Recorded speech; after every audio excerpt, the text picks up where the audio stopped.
Olá pessoal, hoje nós vamos dar continuidade à nossa aula de História do sétimo ano, tá bom? A nossa aula de hoje vai ser correções dos exercícios, ou seja, nós iniciamos o quarto bimestre e nós tivemos 3 aulas até o momento. Essa daqui é a nossa quarta aula. Como nós vimos fazendo nos bimestres anteriores, a cada 3 aulas nós paramos e fazemos as correções das atividades anteriores para que vocês tenham uma compreensão e melhor, tenham uma adaptação aos conteúdos corrigidos, tá bom? Então o que é que você vai fazer?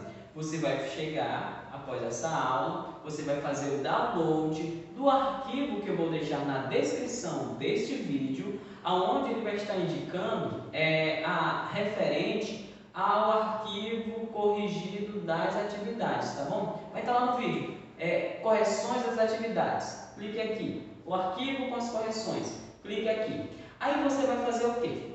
Você vai pegar esse arquivo, fazer o download, você vai comparar as atividades que você fez com as atividades que estão no arquivo lá. E você vai fazer a correção de cada uma. Aí você pergunta, poxa professor, mas por que fazer isso?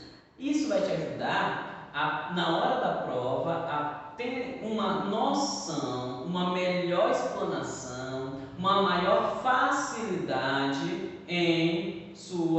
na hora de fazer a sua correção, ou melhor, dar a sua resposta na avaliação, tá bom? Então, isso é uma forma de você também acompanhar e ver como é que você está com o conteúdo, e isso tudo vai te ajudar, tá bom? Ajuda o professor, já que a gente não pode estar na sala de aula fazendo essas correções também. Então faça esse pedido que o professor está fazendo, compare suas atividades, porque vai te ajudar, tá bom? Então, gente, nós estudamos até o presente momento 3 conteúdos. Esses 3 conteúdos, na verdade, são 3 aulas, tá bom? Como nós vamos ver aqui no nosso slide. A primeira aula e a segunda são um conteúdo apenas. Mas, lembrando, nós dividimos esse conteúdo em 2 aulas para podermos facilitar a compreensão dele. Nós estudamos nesse bimestre, nessas 3 primeiras aulas, 2 conteúdos importantíssimos. O primeiro, africanos no Brasil. Então, nós estudamos esse conteúdo, essa questão relacionada à participação dos africanos na região brasileira, ou seja, no país Brasil, tá bom? E na segunda parte, nós estudamos europeus disputando o novo mundo, ou o mundo disputa o mundo atlântico, ou seja, a gente deu uma introdução sobre esse conteúdo, mas porque ele vai ter a pegada maior na próxima aula, tá bom? Mas vamos lá. No primeiro conteúdo, que foi da página 228 a 235 do nosso livro didático, e que teve as questões das páginas 245 e 247, da número 1 até a número 5, nós percebemos uma coisa lá, que foi bem interessante. Nós demos uma introdução, fizemos um relato, levantamos algumas questões, que é a vinda, ou seja, não é vinda bem dos africanos, mas como os africanos vieram parar aqui no Brasil. Lembrando que o tráfico de escravos era um mercado muito grande e muito bem apropriado. E os portugueses acabaram também participando desse comércio, o tráfico negreiro. Então, toda essa estrutura de contrabando ou de comércio de africanos ou de negros foi uma estrutura escravocrata, foi um mecanismo de escravidão. Então, o que acontece? Essa forma de trazer os escravos para trabalharem, para se alojarem, para se estruturarem aqui no Brasil como um mecanismo de mão de obra barata, foi a forma aonde os europeus, e principalmente os portugueses, acabaram se adaptando e trazendo para o Brasil essa forma de comércio, tá bom? Então os escravos não vinham à vontade, nós estudamos isso, nós estudamos um pouco sobre como é que eles chegavam, como é que eles se davam aqui no Brasil, quais eram as suas estruturas. Nós percebemos que na segunda aula, que já foi Africanos no Brasil, parte 2, na página 236 e 244, nós percebemos uma coisa bem semelhante. Como é que foi feito esse comércio? Como é que eles chegavam aqui no Brasil?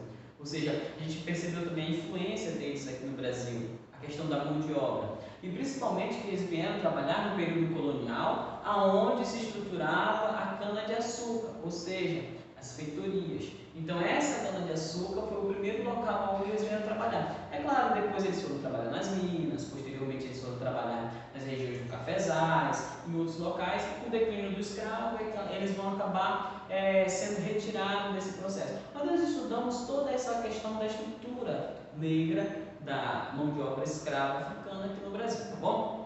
Então, isso foi as nossas duas primeiras aulas. Nós percebemos que eles deixaram cultura sobre nossa vida também aqui, sobre o Brasil. Por exemplo, capoeira, o jogo da capoeira, na verdade, foi uma cultura. A questão das resistências dos escravos também foi uma outra relação que nós temos aqui no Brasil, tá bom? Então, com isso, nós acabamos entrando na segunda parte do nosso conteúdo, ou seja, segunda parte não, segundo conteúdo. Europeus disputam o mundo atlântico.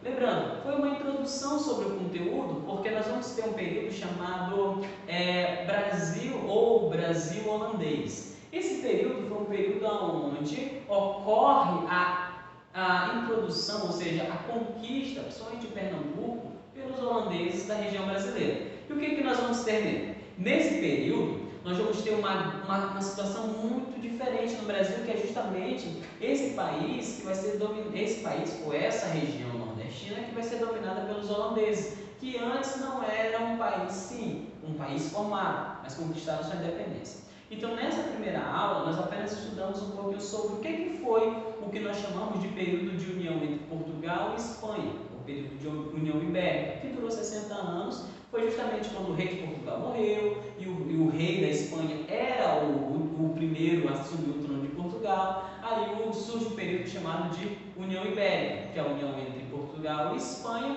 e durante um período o Brasil foi conquistado governado, na verdade, por esse rei, que foi Filipe II. Ele, então, na União Ibérica, acabou querendo conquistar a Holanda ou permanecer a Holanda. Como Portugal e Espanha eram católicos, os Países Baixos da época, não era a Holanda, mas os Países Baixos, eles eram protestantes. Então houve uma guerra, uma disputa, e essa disputa fez com que houvesse a independência dos holandeses. E os holandeses, eles acabam com o processo, no período do tempo, querendo conquistar as regiões antes dominadas, tá bom? Então você entendeu? Foi isso que nós apresentamos na nossa primeira aula sobre esse conteúdo. Nas próximas aulas nós vamos estudar essa outra forma de abordagem, tá bom? Então, gente, a nossa aula de hoje só foi para esclarecer isso. Não esqueça de, no final do vídeo, baixar o arquivo que está na descrição para fazer as correções, tá bom? Um beijo para vocês, até a próxima aula. Tchau, tchau!